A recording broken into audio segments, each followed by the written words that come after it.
אופליה הקטנה הייתה גדולה ממני, ובעיניה שקט לא מכאן. אופליה הקטנה הייתה יפה ממני וחכמה ממני כל הזמן. בגיל 15 התמסטלה מיין, היא לא לבשה מתחת שום דבר. האנשים אמרו והם אומרים עדיין שהיא נותנת שם לא טוב לכפר. היא ישנה סוף הצהריים כמו אינדיאני, היא צבעה את הפנים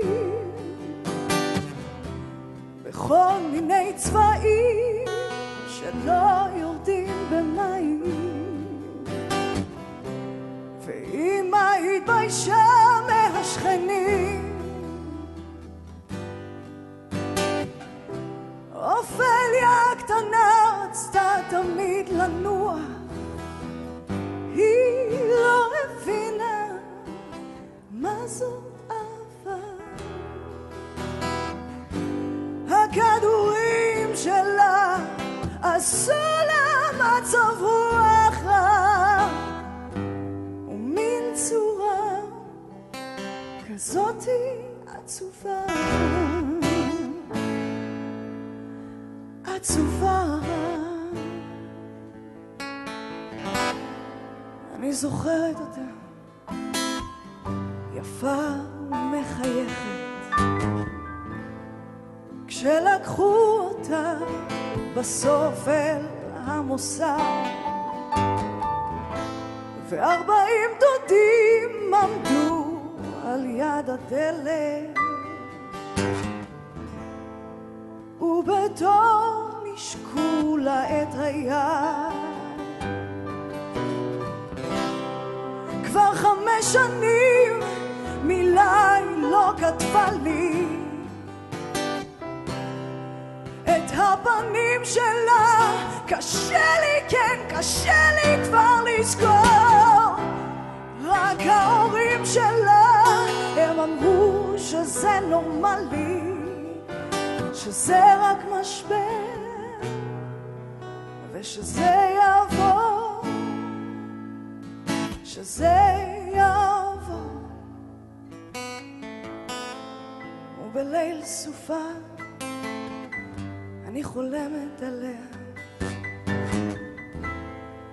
יחפה הולכת על החור,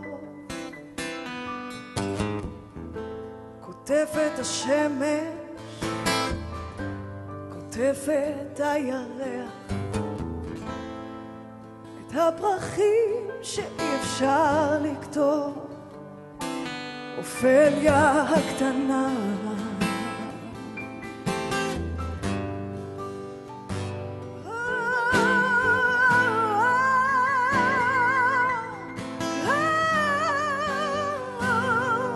כותפת השמש, כותפת הירח, את הפרחים שאי אפשר לכתוב. אופליה הקטנה.